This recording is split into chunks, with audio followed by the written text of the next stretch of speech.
Shri Gurun Vaishnavamscha Shri Rupam Sagar Jatam Sagana Raghunathanitam Tam Sajivam Sadvaitam Savadhutam Parjana Saitam Krishna Chaitanya Devam Shri Radha Krishna Padam Sagana Lalita Shri Shakhantamscha Namo Vishnu Padaya Krishna Prishna Kotale Srimati Bhakti-vedanta Swami Nityanamani Namaste Saraswati Devi Gauravani Pracharini Nirvisheshishwari Adi Pashatya Deshatarini Shri Krishna Chaitanya Prabhu Nityananda Shri Advaita Gadadhar Shri Vasadi Gaurav Bhaktarinda Hare Krishna Krishna Krishna Hare Hare Hare Rama Rama Hare Hare Sarvashashradi Piyusha Sarvavedic Satphala Sarvasiddhanta Ratnadhya Sarvalokaita Drikprada Sarvabhagavata Prana Srimad Bhagavata Prabhu Vidvan Ditaditya Shri Krishna Parivartita Ramananda Pathaya Premavarshakshirayate Rada Sarvasevyaya Shri Krishna Namastume Madeka Bandho Matsangir Madguru Mahadhana Manvistaraka Madbhagya Madananda Namostate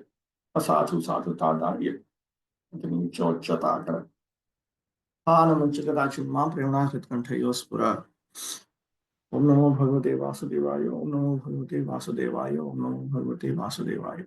Just 1 minute.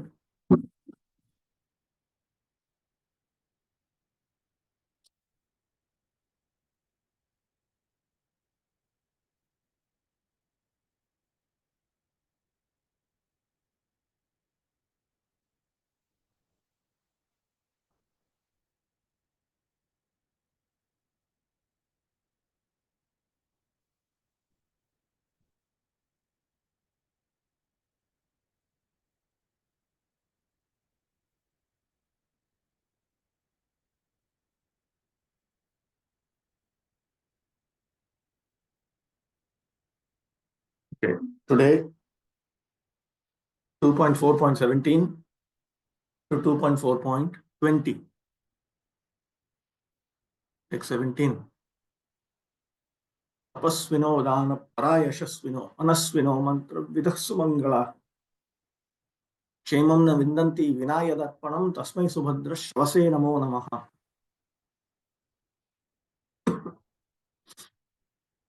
Let me offer my respectful obeisances unto the all auspicious Lord Sri Krishna again and again, because the great learned sages, the great performers of charity, the great workers of distinction, the great philosophers and mystics, the great chanters of the Vedic hymns, and the great followers of Vedic principles cannot achieve any fruitful result without dedication of such great qualities to the service of the Lord. Bhakti Shunyanam Sarvasadhana Vaiphalyam Darshayan Namati Tapasvinayati. Sukadeva Goswami now offers his obeisances unto the Lord while pointing out that all the sadhanas, all the pathways taught in the Vedas will be fruitless if they are devoid of Bhagavad Bhakti, Vishnu Bhakti. Manas Vinaha refers to the yogis. Sumangala refers to those who engage in auspicious conduct, sadachara.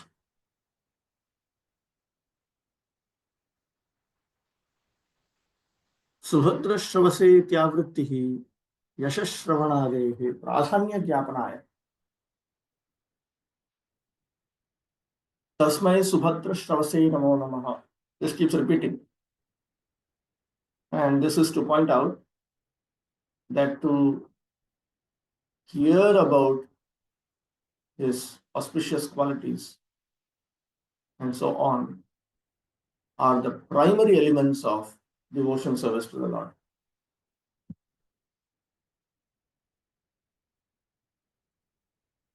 Kimbahuna, what to speak of? Why such elaborate talk? Without Bhagavad Bhakti, without Krishna Bhakti, even the great souls their sadhanas would be fruitless and they will simply be criticized. Bhaktimina mahatmanaha api viphala sadhana vigita eva bhavanti. Tapasvinaha refers to the jnanis. Danaparaha refers to the karmis.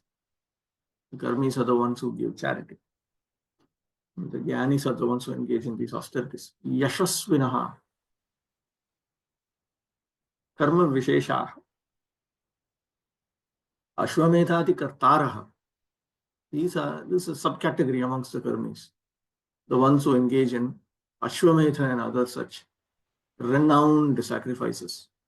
Very hard to execute. Manasvinaha refers to the yogis. Mantra vidaha. Where is that? Yes.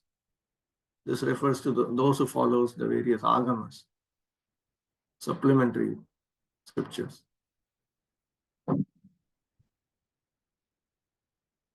Advancement of learning, a charitable disposition, political, social, or religious leadership of human society, philosophical speculations, the practice of the yoga system, expertise in the Vedic rituals,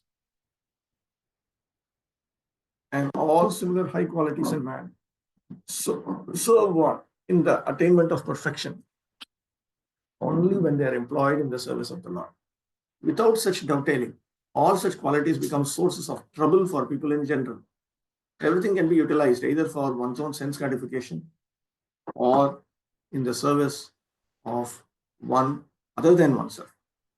There are two kinds of self-interest also, namely personal selfishness and extended selfishness. These are all concepts that Prabhupada often talks about. But there is no qualitative difference between personal and extended selfishness. Theft for personal interest or for the family interest is of the same quality, namely criminal. A thief pleading not guilty because of committing theft, not for personal interest, but for the interest of society or country, has never been excused by the established law of any country. So this shows that in the real world, this is not much, there is not much distinction between these two.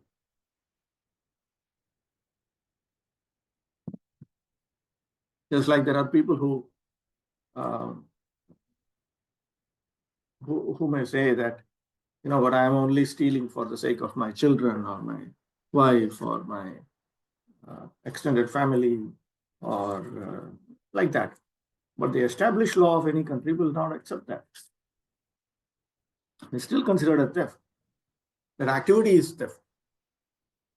People in general have no knowledge that the self-interest of a living being attains perfection only when such an interest coincides with the interest of the Lord. For example, what is the interest of maintaining body and soul together? Why should we maintain the body and soul together?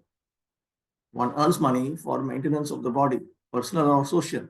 But unless there is God consciousness, unless the body is being properly maintained to realize one's relation with God, all good efforts to maintain body and soul together are similar to the attempts of the animals to maintain body and soul together. The purpose of maintaining the human body is different from that of the animals. Similarly, advancement of learning, economic development, philosophical research, study of the Vedic literature, or even the execution of pious activities like charity, opening of hospitals, and the distribution of food grains should be done in relation with the Lord.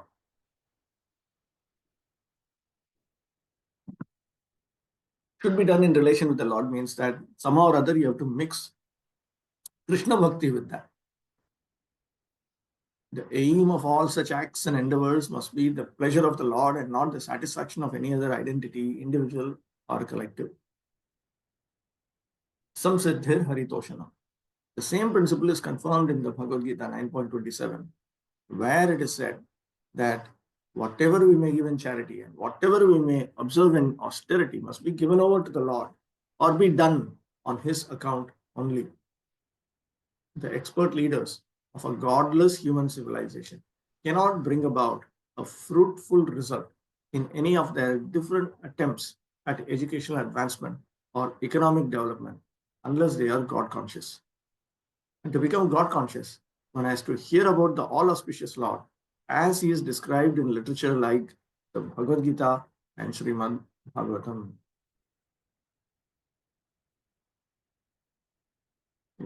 Text 18. Kirata Hunandra Pulinda Pulkasha Abhira Shumbha Yavanah Sadaya Yenecha Papa Yadapashri Ashriya Shudhyanti Tasmai Prabha Vishnave Namaha. Kiratas, Punas, Andhras, Pulindas, Pulkashas, Abhiras, Shumbhas, Yavanas, members of the Khasa races, and even others addicted to sinful acts can be purified by taking shelter of the devotees of the Lord due to his being the supreme power. I beg to offer my respectful obeisances unto him.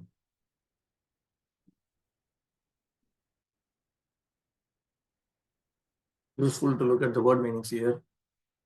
Kirata is a province of old Bharata. Pune is a part of Germany and Russia.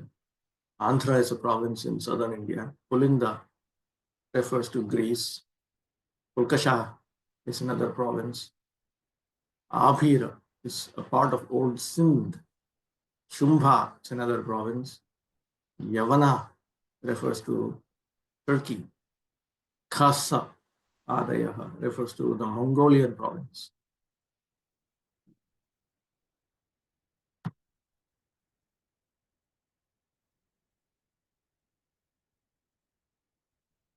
Bhakte Paramashuddhi Tattvam Darshannaha. He now points out the supreme, he points out that bhakti is the cause of supreme purification. Hiradadayaha ye papajatayaha अन्ये च ये कर्मतः पापरूपाः ते यद् उपाश्रया भगवताः तदाश्रया सन्तः शुध्यन्ति. People of sinful birth, such as the Kiratas, as well as those others who by their action have become sinful, become purified when they take shelter of the Bhagavatas, those who have taken shelter of the Lord. Asambhavana shankam pariharati. But is that not impossible? How is that possible? He anticipates that question and disposes of it by the use of this word Prabhavishnave, Prabhavana Shilaya. No, he has the nature of such overpowering purificatory capacity. He has that power.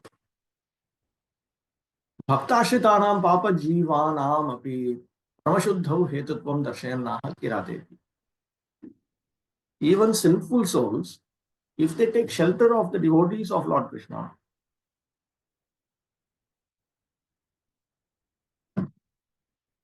even they will experience supreme purification. Atra yad apashrayashrayatvam vyavahara ichchayaiva parmartha ichchitvetu purveshamapi bhagavad apashrayanam tatpurvam bhaktantara ashrayatvam vidyate eva.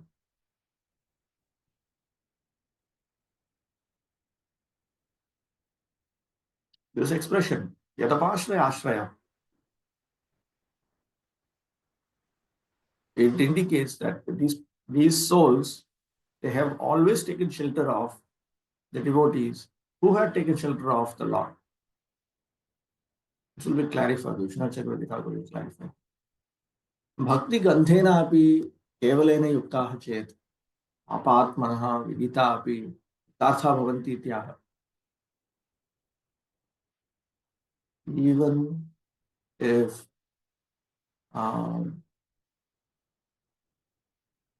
those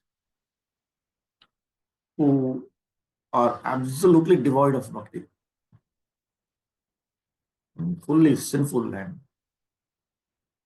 people who are condemned, if they are completely engaged in bhakti, kevalena yuktaha, They're completely engaged in bhakti, even with the fragrance of bhakti. Then they become successful. Kirata ye jatitah eva papa. The Kirata and the others are sinful since birth. Anyecha ye karmata eva papas techa shuddhanti. And then there are others who by their activities become sinful. They also become purified. Yattu pashraya vaishnava eva gurutvena ashraya yesham te tatha bhuta santah. So when they accept, when they take shelter of the Vaishnava as their gurus and remain like that, iti sadguru charanashraya matrenaiva jati karmabhyam sakashat papinah shuddhyanti. So simply by taking shelter of the lotus feet of a bona fide spiritual master, the sinful souls are purified of the contamination caused by sinful birth and sinful activities. Iti prarabdha aprarabdha papa nashakatvam bhaktir vyanjitam. Thus, the quality of bhakti to destroy the sinful reactions of the prarabdha and aprarabdha type is revealed here. Tahi.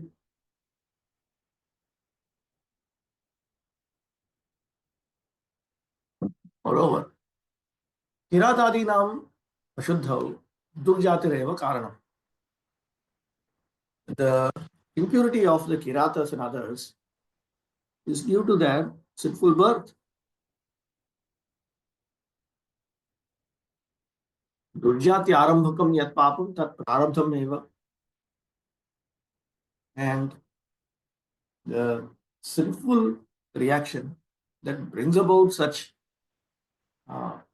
fallen birds is of the prarabdha type. Shuddhyanti iti shuddhanyathanupapatya cha prarabdha papanashaha avagamyata eva. It very clearly says here that they are purified. So since there is no other explanation to how they become purified, it is understood that the sinful reactions of the prarabdha type are also destroyed. तथापि ते तद् जातित्वेन यद् आख्यायन्ते तद् व्यवहारत एव न तु तत् परमार्थत इति ज्ञेयम्. Still, even after they are purified, they are referred to as being from such births. That is just superficial. It is a superficial convention. It is not the actual reality. Like for instance, Prahlad Maharaj is considered the best of the asuras. Okay. So what does that mean? He has no asuric quality.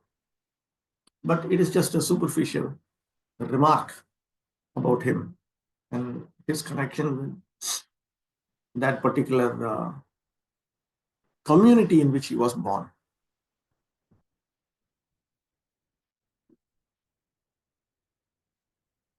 Arche Vishnu Shiladhir Gurusha Naramatir Vaishnave Jati Buddhi Iti Teshu Jati Buddhir Nishedha. Because it has been forbidden in the scripture that one should not consider one's birth while looking at these Vaishnavas. The scriptural statement is to consider the worshipable deity form of Lord Vishnu to be a stone, to consider the worshipable spiritual master to be a human being, to consider the worshipable Vaishnavas to be from a lower birth or according to their birth.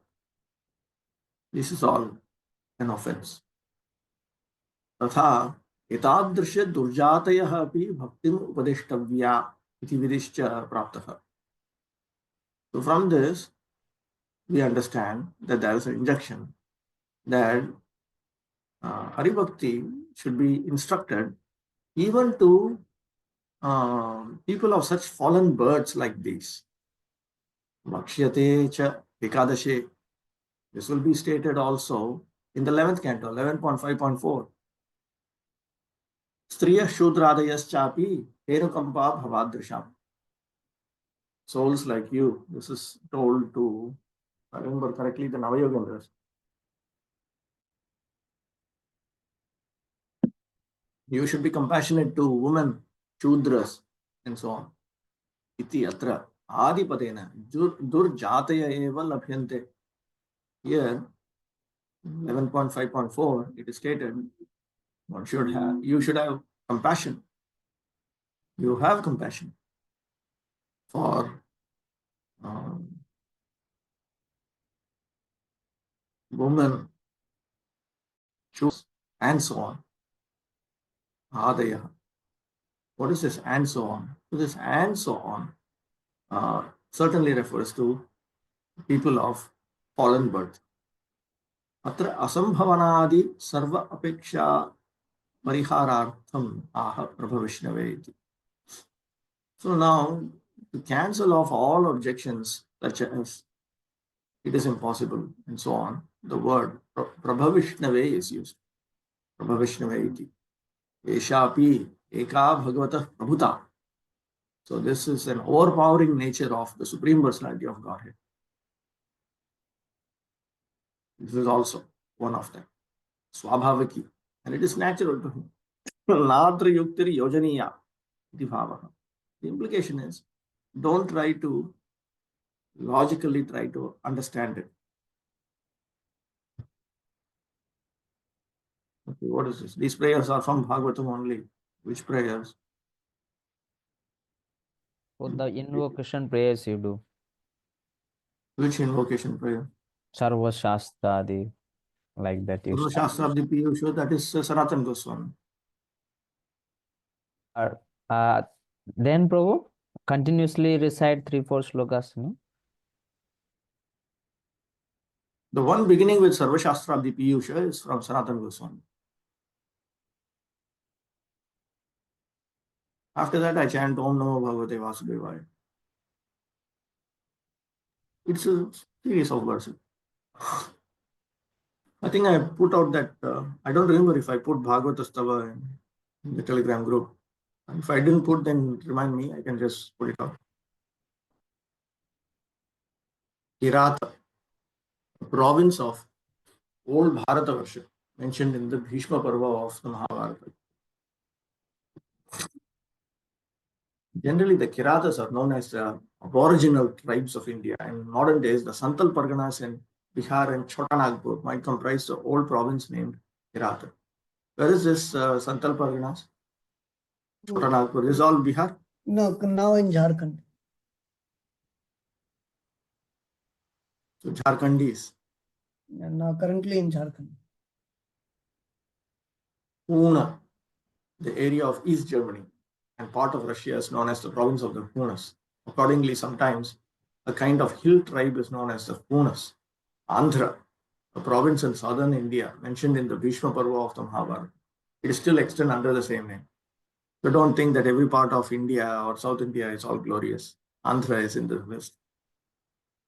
Pulinda, it is mentioned in the Mahabharata, Sabha Parva 26.10. That is, the inhabitants of the province of the name Pulinda. This country was conquered by Bhimasena and Sahadev.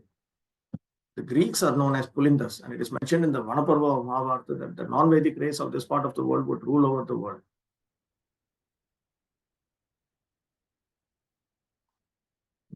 The Pulinda province was also one of the provinces of Bharata.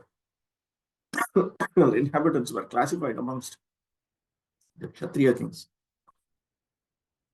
But later on, due to their giving up the Brahmanical culture, they were mentioned as Mlecchas, just as those who are not followers of the Islamic culture are called Kafirs, and those who are not followers of the Christian culture are called heathens.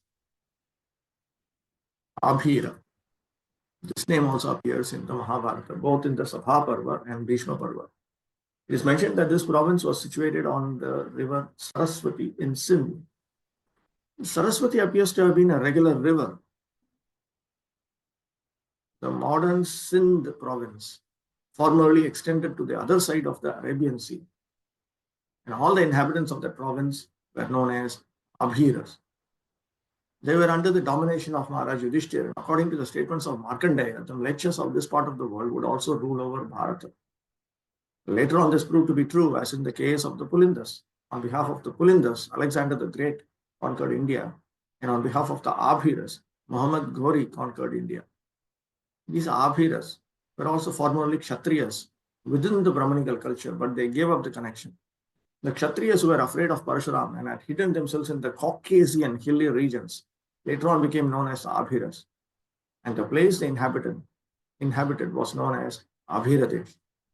Shumbhas or Kankas, the inhabitants of the Kanka province of Old Bharata mentioned in the Mahabharata. Yavanas. Yavana was the name of one of the sons of Maharaj Yayati, who was given the part of the world known as Turkey to rule. Therefore, the Turks are Yavanas due to being descendants of Maharaj Yavana. The Yavanas were therefore Kshatriyas, and later on, by giving up the Brahmanical culture, they became Mleccha Yavanas. Descriptions of the Yavanas are in the Mahabharata. A prince called Turvasu was also known as a Yavana. Adi Parva 80.26, and his country was conquered by Sahadev, one of the Pandavas. The Western Yavanas joined with Duryodhana in the battle of Kurukshetra under the pressure of Karna. It was foretold that these Yavanas would conquer India, and it proved to be true. Khasa, the inhabitants of the Khasa Desh, are mentioned in the Mahabharata, Drona Parva. Those who have a stunted growth of hair on the upper lip are generally called Khasas. As such, the Khasas are the Mongolians, the Chinese, and others who are so designated. The above mentioned historical names are different nations of the world. Even those who are constantly engaged in sinful acts are all corrigible to the standard of perfect human beings if they take shelter of the devotees of the Lord. Jesus Christ and Muhammad, two powerful devotees, two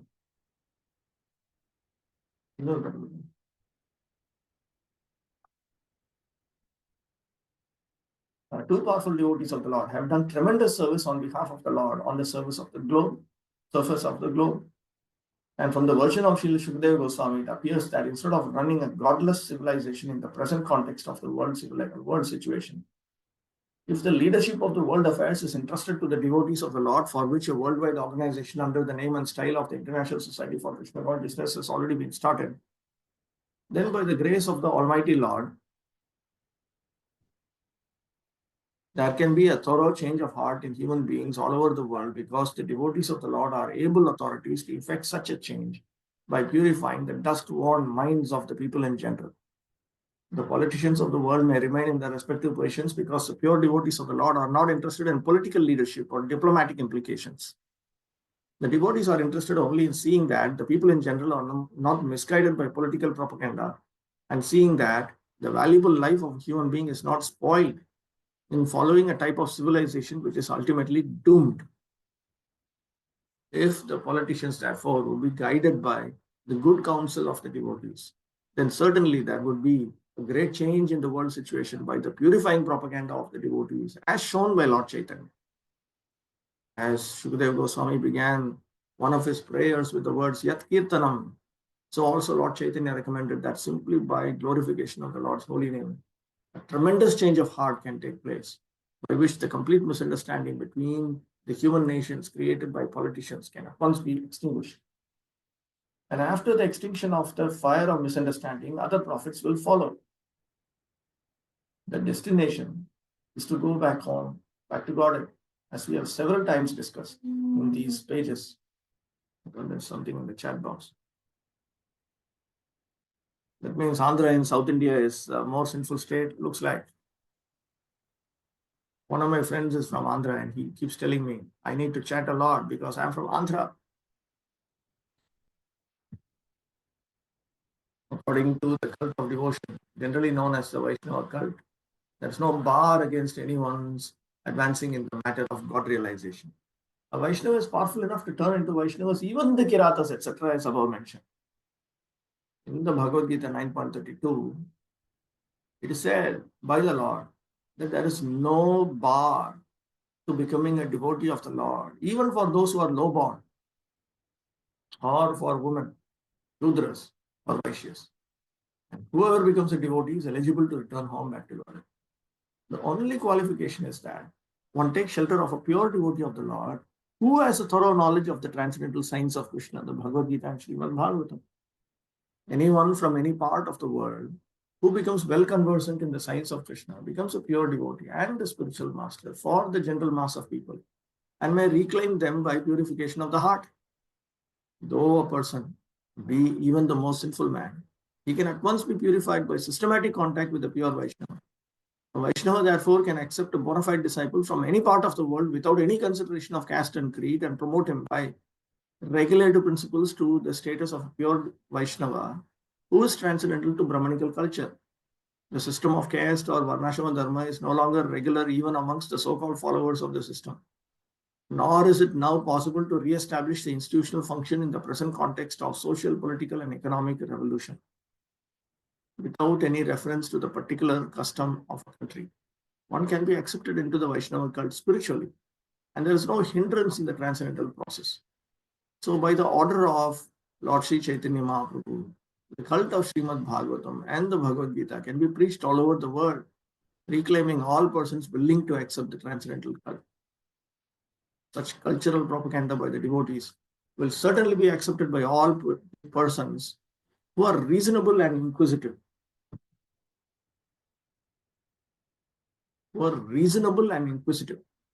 Without any particular bias for the custom of the country. The Vaishnava never accepts another Vaishnava on the basis of birthright, just as he never thinks of the deity of the Lord in the temple as an idol. And to remove all doubts in this connection, Srila Shukadeva Goswami has invoked the blessings of the Lord who is all-powerful. Prabhavishnave Namaha. Just as stone, wood, or metal is transcendently changed when the all-powerful Lord, in his form as the worshipable deity in the temple, accepts the humble service of his devotee in the devotional activities of Archana. So the body of a pure Vaishnava at once changes transcendentally when he gives himself up to the service of the Lord and is trained by a qualified Vaishnava.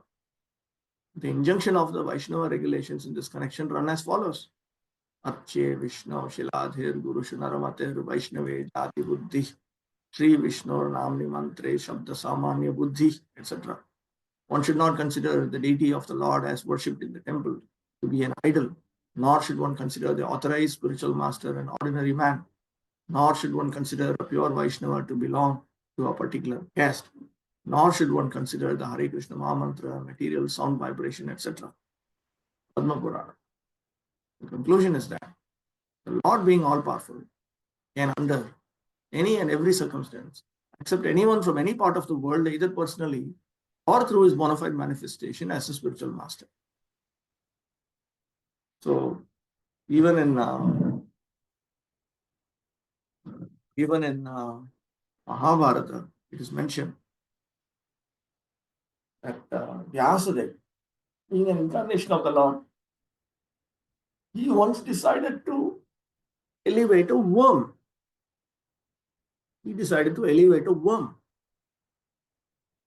So he gave that worm some big post, that soul in that worm's body. Suddenly he just decided to do that. So he can do all kinds of things. The Supreme Lord, he can do all kinds of things personally or through his bona fide manifestation as the spiritual master. Of course, there are different grades of spiritual masters corresponding to the different grades of Vairagya Vidya Bhakti. The perfect pure devotee of the Lord, when he functions as a spiritual master, he will exhibit the maximum potency. Lord Chaitanya accepted many devotees from communities other than the Varnashramites, and he himself declared to teach us that he does not belong to any caste or social order of life, but that he is the eternal servant of the Lord who maintains the damsels of Vrindavan, Lord Krishna. That is the way of self-realization. Something in the chat box. If the deity is not installed, still it gives the same effect as installed deity.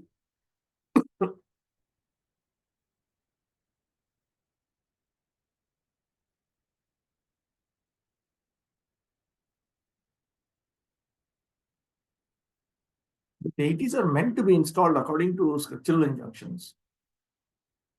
You're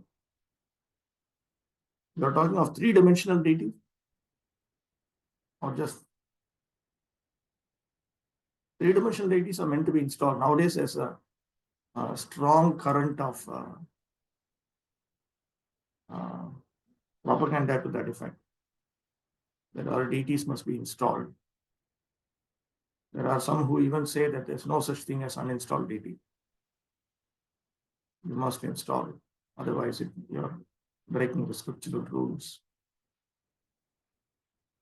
So what is These are all- three-dimensional deity? Deity is a deity in contrast to a photo, a non-photo deity.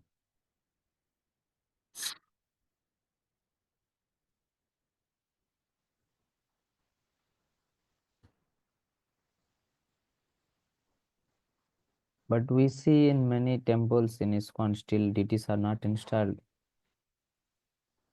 So many years still they are going on. They'll have to face consequences. These are all risky activities. If they are Gaurnitai, that's one thing, but if they are himself playing with fire, anything can happen. What about Jagannath? Jagannath is also Krishna. It should be also installed. All the deities are meant to be installed. Risky means in what way, Prabhu? Risky means the temple may burn up and you may lose your life and unnecessarily and all kinds of things. You're playing with fire.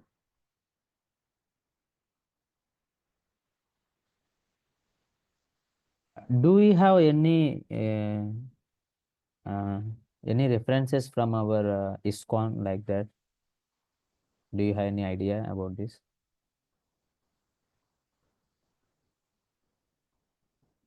My Guru Maharaj once mentioned that there was some householder in the Middle East who wanted to worship Narsimha Shalagram. And our Guru Maharaj kept on saying, no, please don't do it. It's too risky. Then he said, no, we will do everything properly. We will worship the deity properly. We will serve the Shalagram Shila nicely. Actually, Shalagram Shila, you just need to pour water with tulasi. And the worship is actually quite minimal. Shalagram worship is much minimal compared to regular deity worship. So he kept on saying, no, it's okay, it's okay. So very reluctantly, his spiritual master gave him permission. Then something went wrong. He did not do the puja on time. He did not do something and all that. Something went wrong. It's just that I think he had to travel somewhere or something like that. Then one day the house caught on fire. He lost his job and he lost his money. And something went wrong in his family. He had to come back to India. My Guru Maharaj was mentioning this when he was reading a booklet on Shalagram Shila worship that was based on the Haribhakti Vilas descriptions of deity worship. So there was some expression that if you don't worship Narsimha Shila properly, this is what will happen. And that's what exactly happened. So like that, if you carefully examine, you'll find. You can ask the deity worship ministry, they'll tell you all this. Achyutaram Prabhu. In one place, I saw that they are doing something called Prem Pratishtha. Like one is Pran Pratishtha. I asked them how you have installed. They are saying we have done Prem Pratishtha.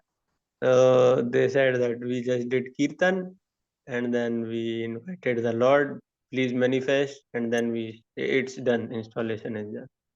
I could not understand. If this is bona fide, it's a ISKCON center in my So then hometown. somebody should ask the deity worship ministry, is this bona fide? Let them investigate and let them say if it's bona fide. Acha. And Prabhu, other question was, in the purport, when Srila Prabhupada writes Jesus Christ and Muhammad as bona fide devotees. So nowadays there is a propaganda, we can say, by the so-called Sanatanis. They keep on saying that this Abrahamic religion of this Muslim one especially, they say that this Muhammad was not a devotee. How he could be a devotee? He was a demon. Something they quote from Bhaveshya Puran, some Tripurasur. And when they read this statement from Prabhupada, they question that how can Prabhupada say him as a devotee? First of all, He have doing you so much. examined the history of Islam? What was the conditions in which, where Muhammad appeared, what the people were doing, what was going on there? If you examine that, then you'll understand what was his great contribution. Even if you say it's tamasic, still, it is tamasic primitive Vaishnavism. Still, he did a very great thing to help them understand there's only one supreme being. Very great contribution. So many people died during Muhammad's time just because they were being tortured. They're being tortured that you cannot say there is only one supreme God. They said, no, there's only one supreme God. And they were killed also, very painfully tortured. Still, they would not give up. So, what they were to what they became, it was quite something. Our own, first of all, dharmo rakshati rakshitaha. If you follow Vedic dharma, then Lord Vishnu will protect you. Now, following dharma means, first of all, you have to follow the four regulative principles. You have to follow samanya dharma.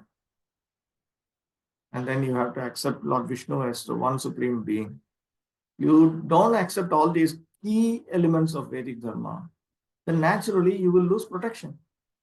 So then naturally some XYZ will come and kill thousands of people. Why that this kind of thing will happen? If you are following dharma, then you will be protected.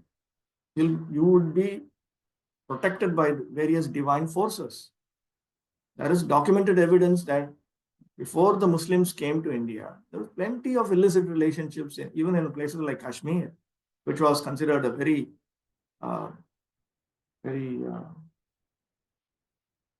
stronghold of Hindu culture. So you don't follow, then naturally anything can happen. You won't be protected by the Supreme God. And then you cannot go back and then say, no, but these are the demons, these are this, Whatever they may be, how is it that you are not protected? Why you are not protected? Does Quran contradict Vedic scripture? Could be. It is not dharma, it is upadharma. It is lower than dharma. It is Seshvara Niti, theistic morality.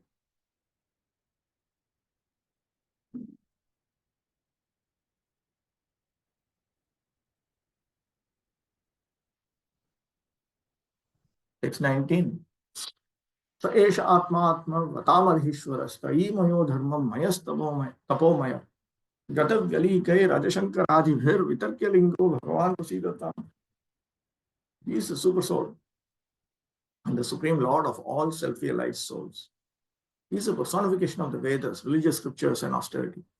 He is worshipped by Lord Brahma and Shiva and all those who are transcendental to all pretensions. Being so revered with awe and veneration, may that Supreme Absolute be pleased with me.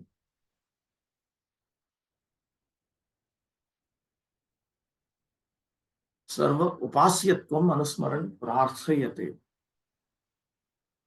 Sukadeva Goswami now remembers that he is meant to be, the Supreme Lord Krishna is meant to be worshipped by everyone. And therefore he prays to him. Sa esha atma vatam dhiranam atma. So he is the soul of the sober souls. Atmatvena upasya ityartha. In other words, these sober souls are meant to worship him as their very self. Trayimayatwadi visheshanai tantan margena upasyatvam vivakshitam. Trayimaya, Dharmamaya, Tapomaya indicates that Lord Krishna is meant to be worshipped through the three Vedas, through the Dharma Shastra, through austerities. Gatavyalike, Nishkapatair Bhaktair, Vitarkyam, Atya Ascharyena, Vikshaniyam, Lingam Murtiri, Yasya Sapasidat. Lord Brahma, Lord Shiva, and the others are non-duplicitous devotees of Lord Vishnu. And his form is meant to be seen by everyone as something of great wonder. May he be pleased with me. Pratyakshavat pranat sa esha ityuktam. Sa esha means literally, may this Lord be pleased with me. Why would he say something like, may this? That is because he is able to suddenly realize the Supreme Lord as if he were seeing him externally through his senses. Trayimaya indicates that Lord Vishnu is worshipped through Karma Kanda. Dharmamaya, Manvadi Dharma Shastra Upasyaha. Dharmamaya indicates that Lord Vishnu is worshipped through the Dharma Shastras such as Manusmriti. Tapomaya, Upasana Kanda Upasyaha. Tapomaya indicates that he is worshipped through the Upasana Kanda. Gatavyalikai, Prajhita Kaitavai, Moksha Paryanta Kamana Shunyai Paramabhakti. Gatavyalik, those who are above all pretension. This refers to the supreme devotees, the greatest devotees, who have no personal desire, including the desire for liberation from material miseries. Evam shlokadvayena vyatireka anvayabhyam bhaktimatameva sarvotkarsham abhivyanjya. Paresham api ayameva pratiswartha siddhaye upasya ityaha. So in two shlokas, directly and indirectly, he had very clearly revealed that those who are engaged in the activities of bhakti are most exalted amongst all. Having done that, he now points out that the Supreme Lord, Krishna, he is meant to be worshipped by others also in order to attain their respective goals. Saprasiddhe, the word sa here indicates that the Supreme Personality of Godhead, the object of Shukadeva Goswami's prayer, is famous. Eshaha Adhishvaraha, this Supreme Lord. Atmavatam Jnaninam Yoginam cha Atma, Atmatvena Upasyaha. The Jnanis and Yogis are meant to worship him as their very self. Traimayatwadi Visheshanais Tatan Margena Upasyatvam Nacha Kairapi Esha Gyatum Shakya Ityaha. No one can understand him, no one can know him. That is stated in the second half of this verse.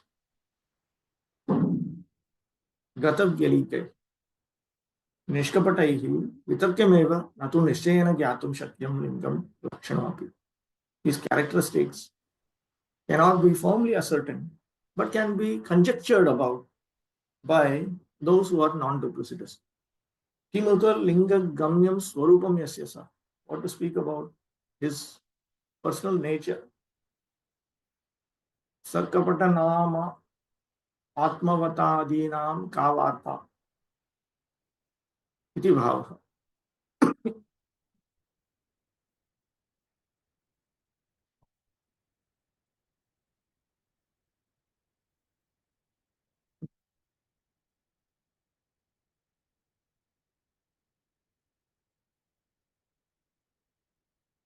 So what to speak of the jnanis, yogis, and so on, who are engaged in spiritual practice and who are duplicitous?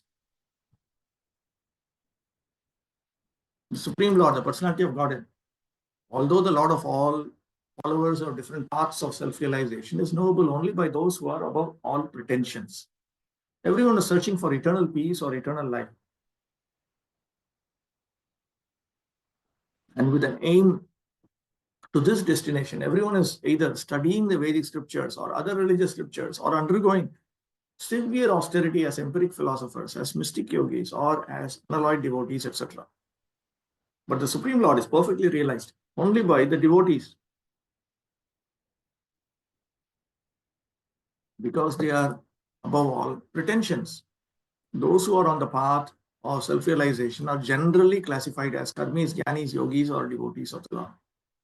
The karmis who are much attracted by the fruitive activities of the Vedic rituals are called bhakti-kamis, or those who desire material enjoyment. That's a distinction though. The karmis are interested in material happiness in this life and later on. They are to be distinguished from the anyabhilashis, or the sinful people, adharmic people. The adharmic people are only interested in happiness in this life. They have no sense of happiness in the next life, nor do they know of the process by which you can be happy in the next life, because they do not accept Vedic authority. The jnanis who try to become one with the Supreme by mental speculation are called muktikamis, or those who desire liberation from material existence. The mystic yogis who practice different types of austerities for attainment of 8 kinds of material perfection and who ultimately meet the super soul, Paramatma in trance, are called siddhikamis, or those who desire the perfection of becoming finer than the finest, becoming heavier than the heaviest, getting everything desired, having control over everyone, creating everything liked, etc. All these are abilities of a powerful yogi. So the yogis of this type, the siddhikamis of this type, are distinguished from the bhuktikamis in that they are interested in extraordinary enjoyment, even through Vedic dharma, that which is not ordinarily attained, whereas the karmis are interested in ordinarily attained sense enjoyment through Vedic dharma. Another type of siddhikamis are those who are interested in personal liberation. The jnanis are interested in impersonal liberation, whereas the siddhikamis, they are interested in personal liberation, or they want to merge into Paramatma. That type of siddhi. But the devotees of the Lord do not want anything like that for self-satisfaction. They want only to serve the Lord because the Lord is great. And as living entities, they are eternally subordinate parts and parcels of the Lord. This perfect realization of the self by the devotee helps him to become desireless, to desire nothing for his personal self, and thus the devotees are called nishkami, without any desire.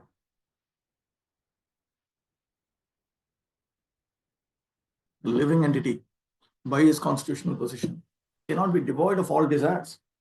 The bhuktikamis, muktikamis, and siddhikamis all desire something for personal satisfaction. But the nishkami devotees of the Lord desire everything for the satisfaction of the Lord. They are completely dependent on the orders of the Lord and are always ready to discharge their duty for the satisfaction of the Lord. In the beginning, Arjuna placed himself as one of those who desired self-satisfaction, for he desired not to fight in the battle of Kurukshetra, but to make him desire less. The Lord preached the Bhagavad Gita, in which the ways of Karma Yoga, Jnana Yoga, Hatha Yoga, and also Bhakti Yoga were explained. Because Arjuna was without any pretension, he changed his decision and satisfied the Lord by agreeing to fight. Karishye vachanam tava. Thus he became desireless. I also heard that Guru also gives protection to his disciple. Yes, that depends on the purity of the Guru and the Shishya. The examples of Brahma and Lord Shiva are specifically cited here. No, I was reading out something from the chat box and remarking on that. The examples of Brahma and Lord Shiva are specifically cited here because Brahmaji, Lord Shiva, Srimati, Lakshmiji, and the four Kumaras, Sanaka, Sanatana, etc., are leaders of the four desireless Vaishnava Sampradayas. They are all freed from all pretensions. Srila Jiva Goswami interprets the word Gatavyali Kaihi as Pranchita Kaitavai, or those who are freed from all pretensions. The unalloyed devotees only. In the Chaitanya Jivtamrita Madhya 19.149, it is said, Krishna Bhakta Nishkam, Adev Shanta, Mukti Mukti Siddhi Kami Sakali Ashanta. Those who are after fruitive results for their pious activities, those who desire salvation and identity with the Supreme, and those who desire material perfections of mystic power, or those who desire the spiritual perfections of mystic power inherent amongst those who have attained personal liberation in Vaikuntha, are all restless because they want something for themselves. But the devotee is completely peaceful because he has no demand for himself and is always ready to serve the desire of the Lord. The conclusion is therefore that the Lord is for everyone because no one can achieve the result of his respective desires without his sanction. But as stated by the Lord in the Bhagavad Gita 8.9, all such results are awarded by him only. For the Lord is Adhishvara, the original controller of everyone, namely the Vedantists, the great Karmakandiyas, the great religious leaders. Karmakandiyas are the great religious leaders, the great performers of austerity, and all who are striving for spiritual advancement. But ultimately, he is realized by the pretensionless devotees only. For special stress is given to the devotion service of the Lord by Srila Shukadeva Goswami. Text 20. Shriya patir yajñapati prajapatir dhyambatir lokapatir dharapati patir gatischanthakam vrishni satvatam prasidatam me bhagavan satambati. May Lord Sri Krishna, who is the worshipable Lord of all devotees, the protector and glory of all the kings like Andhaka and Vrishni of the Yadu dynasty, the husband of all goddesses of fortune, the director of all sacrifices, and therefore the leader of all living entities, the controller of all intelligence, the proprietor of all planets, spiritual and material, and the supreme incarnation on the earth, the supreme all in all, be merciful upon me. Sarvapalakatva manusmarannaha Shriya iti. Now Shukadeva Goswami remembers that the Supreme Lord Krishna is the protector of everyone.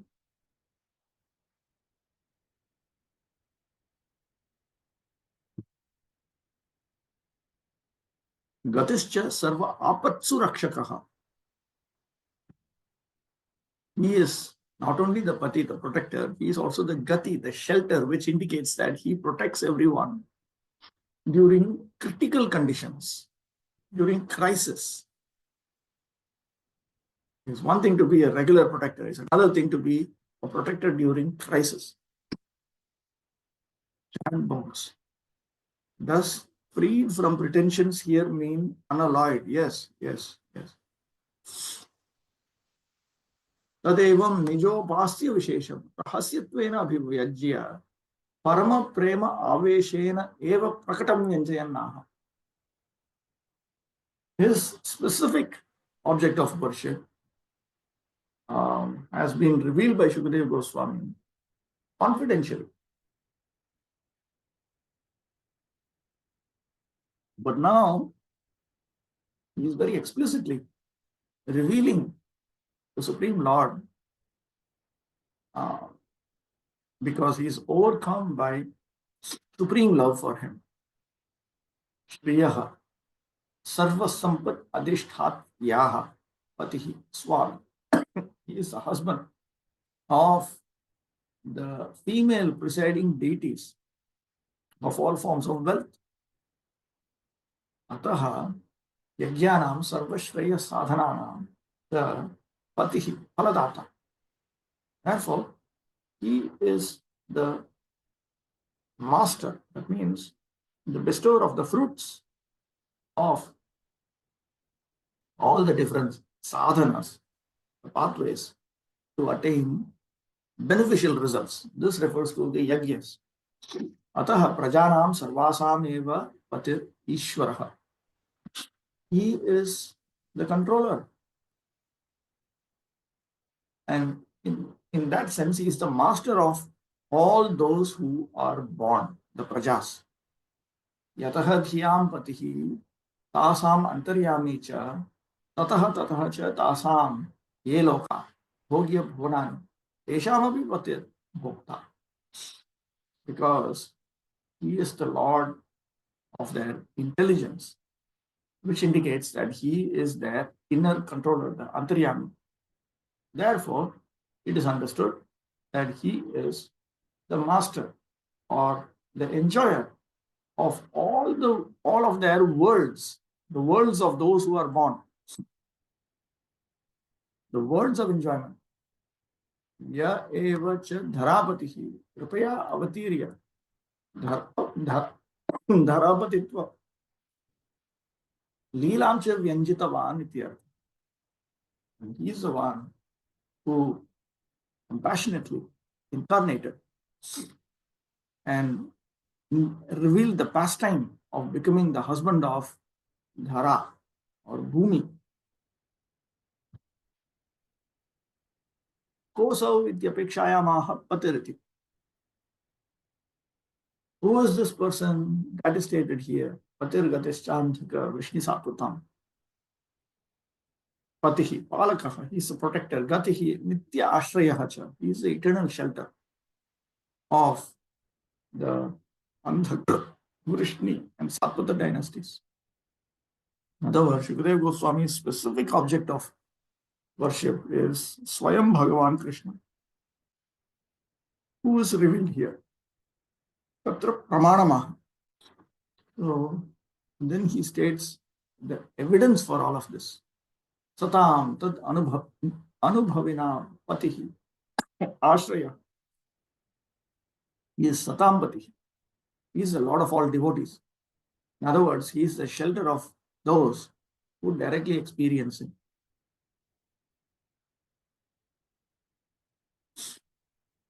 According to Vishwanath Chakravarti Thakur, Gatihi, Patir Gatischa, Gatihi Cha means that he is the destination. He is meant to be attained.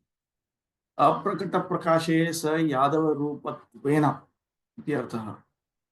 In the unmanifest pastimes of the Lord, this very Lord is there in the form of Yadava Krishna.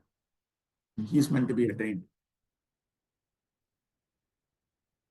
Since Shukadeva Goswami is one of the prominent Gata Vyalika, pretensionless devotees,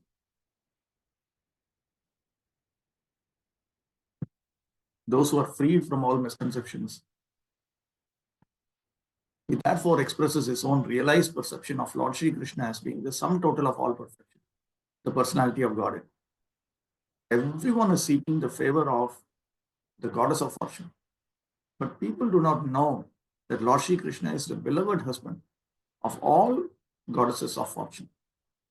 In the Brahma Samhita, it is said that the Lord in his transcendental abode Goloka Vrindavan is accustomed to herding the Surabhi cows and is served there by hundreds of thousands of goddesses of fortune. All these goddesses of fortune are manifestations of his transcendental pleasure potency, Hladani Shakti, in his internal energy. And when the Lord manifested himself on this earth, he partially displayed the activities of his pleasure potency in his Rasa Leela, just to attract the conditioned souls. Overall, after the phantasmagoria of pleasure potency and degraded sex enjoyment, the pure devotees of the Lord, like Shukadeva Goswami, who was completely detached from the abominable sex life of the material world, discussed this act of the Lord's pleasure potency certainly not in relation to sex, but to relish a transcendental taste inconceivable to the mundaners who are after sex life. Sex life in the mundane world is the root cause of being conditioned by the shackles of illusion. And certainly Shukadeva Goswami was never interested in the sex life of the mundane world. Nor does the manifestation of the Lord's pleasure potency have any connection with such degraded things. Lord Chaitanya was a strict sannyasi, so much so that he did not allow any woman to come near him, not even to bow down and offer respects. He never even heard the prayers of the Devadasis offered in the temple of Jagannath, because a sannyasi is forbidden to hear songs sung by the fair sex. Yet even in the rigid position of a sannyasi, he recommended the mode of worship preferred by the gopis of Vrindavan as the topmost loving service possible to be rendered to the Lord. And Srimati Radharani is the principal head of all such goddesses of fortune, and therefore she is the pleasure counterpart of the Lord and is non-different from Krishna. In the Vedic rituals, there are recommendations for performing different types of sacrifice.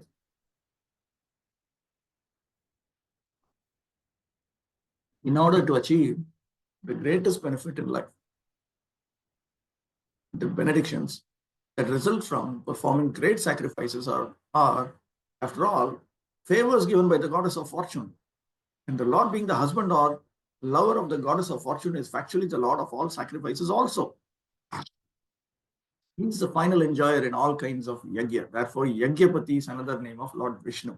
It is recommended in the Bhagavad Gita that everything be done for the Yagyapati, Yagyarthat Karmanaha, because otherwise one's acts will be the cause of conditioning by the laws of material nature.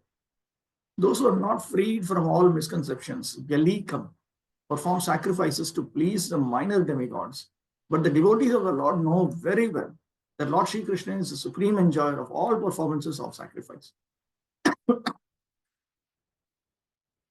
Therefore, they perform the Sankirtan Yajna, Shravanam Kirtanam Vishnu, which is especially recommended in this age of Kali. In Kali Yuga, performance of other types of sacrifice is not feasible due to insufficient arrangements and inexpert priesthood. We have information from the Bhagavad Gita 3.10 to 11 that Lord Brahma, giving rebirth to the conditioned souls within the universe, instructed them to perform sacrifices and to lead a prosperous life. So this rendition is based on Vishwanath Chakravarti Thakur's commentary to 3.10 and 11. Prajapati, he interprets it to refer to Lord Brahma. Baladev Vidyabhushan takes Prajapati in 3.10 to 11 to refer to Lord Vishnu, Lord Narayana. The ultimate Prajapati is Lord Narayana, but the Prajapati, the supreme Prajapati within a particular universe is Lord Brahma. With such sacrificial performances, the conditioned souls will never be in difficulty in keeping body and soul together. Ultimately, they can purify their existence. They will find natural promotion into spiritual existence, the real identity of the living being. Under no circumstance should the conditioned soul ever give up the practice of sacrifice, charity, and austerity. The aim of all such sacrifices is to please the Yagyapati, the personality of Godhead. Therefore, the Lord is also Prajapati, according to the Katha Upanishad. The one Lord is the leader and maintainer of the innumerable living entities. Eko Bahunam Yovidadhati Kama. The Lord is therefore called the Supreme Bhutabhrit, or maintainer of all living beings. Okay, Achyutaram Prabhu, what's your question?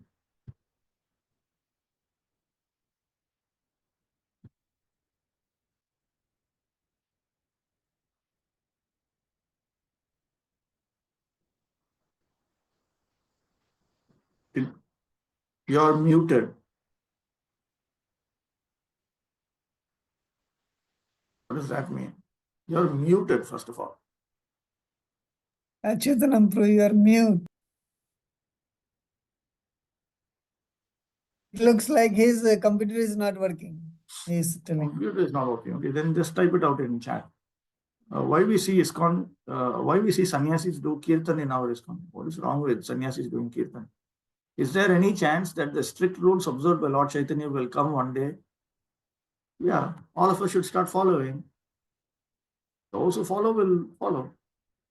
Why we see sannyasis do kirtan in their place? Why? What is wrong with doing kirtan? Yeah? Chaitanya Mahaprabhu also did kirtan. Oh, just like women are not approaching Mahaprabhu and offering respects to him. So some sannyasis are beginning to follow that. When you become a sannyasi, you follow that. Even now you can follow it, by the way. Anyway, Saffron Brahmachari is just a trainee sannyasi, unofficial sannyasi. So right now you follow it. But right now, if you want to be so much merciful and affectionate to all the girls and this and that, you are creating your own hell. That's all.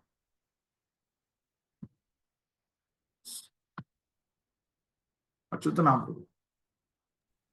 Prabhu, actually, my keyboard and everything was stuck. Prabhu, from last purport, when Srila Prabhupada is writing that Mukti Mukti Siddhi Kamis, they are all restless because they want something for themselves. So why desiring something for ourselves make us restless? I want to understand this, if you can explain. Because we are not situated in our original constitutional position. In our original constitutional position, that is the natural condition of the Jivatma. We are meant to simply serve Krishna. Jive Swarupai Krishna and Nitya Das. So our Nitya Krishna Dasya is our Nirupadhika Dharma. It is that nature which is not tainted by any material conditioning. Therefore, And Prabhu, when there is mention of performing Sankirtan Yagya in this purport, so still we see that there are other yagyas accompanied by Sankirtan Yagya in ISKCON, like while deity installation or temple opening or even in house programs. So can we Yagyai completely Sankirtana substitute it Prayai. with Sankirtan? Yagyai Sankirtana Prayai. Prayai means primarily Lord Chaitanya is worshipped through Sankirtan Yagya. So the other ones are also there. The other items of bhakti are also there. We don't deny it. But Lord Chaitanya is properly worshipped when Sankirtana is predominant.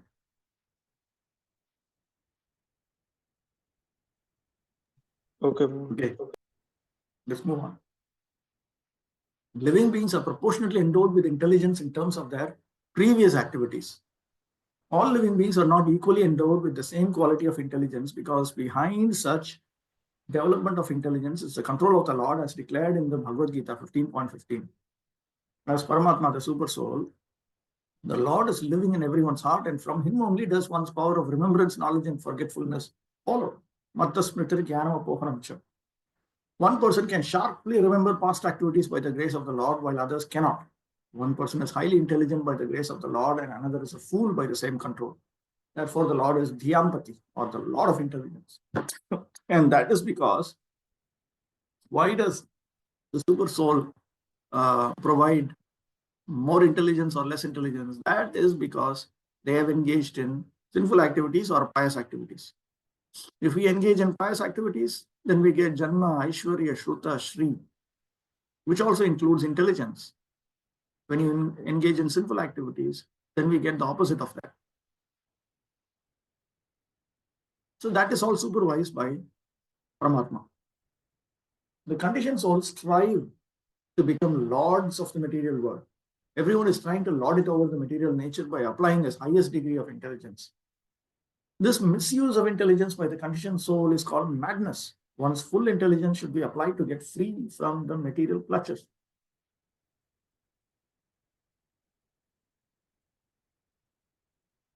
But the conditioned soul, due to madness only, engages his full energy and intelligence in sense gratification, and to achieve this end of life, he willfully commits all sorts of misdeeds. The result is that instead of attaining an unconditional life of full freedom, the mad conditioned soul is entangled again and again in different types of bodies and material bodies. Everything we see in the material manifestation is but the creation of the Lord. Therefore, he is the real proprietor of everything in the universes. The conditioned soul can enjoy a fragment of this material creation under the control of the Lord, but not self-sufficiently. That is the instruction in the Ishopanishad. Ishavasyamitam sarvam. One should be satisfied with the things awarded by the Lord of the universe. It is out of madness only when one tries to encroach upon another share of material possessions.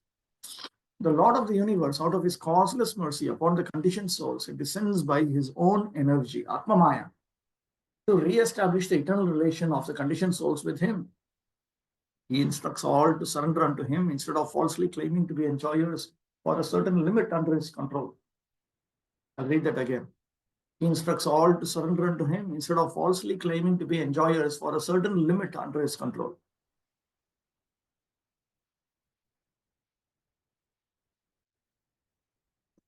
When he so descends, he proves how much greater is his ability to enjoy. And he exhibits his power of enjoyment by, for instance, marrying 16,000 wives at once. The conditioned soul is very proud of becoming the husband of even one wife. But the Lord laughs at this.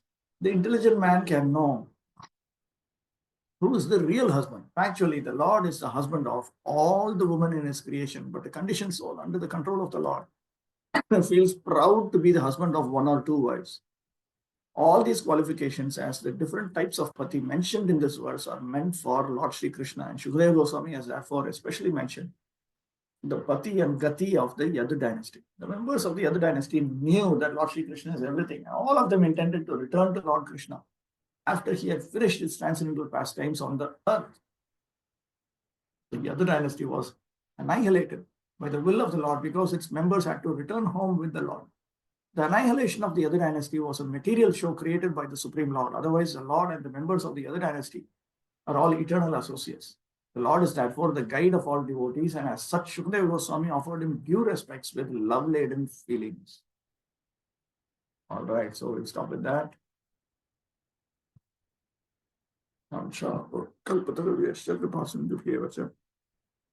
Patitanam pavanebhyo Vaishnavebhyo namo namaha.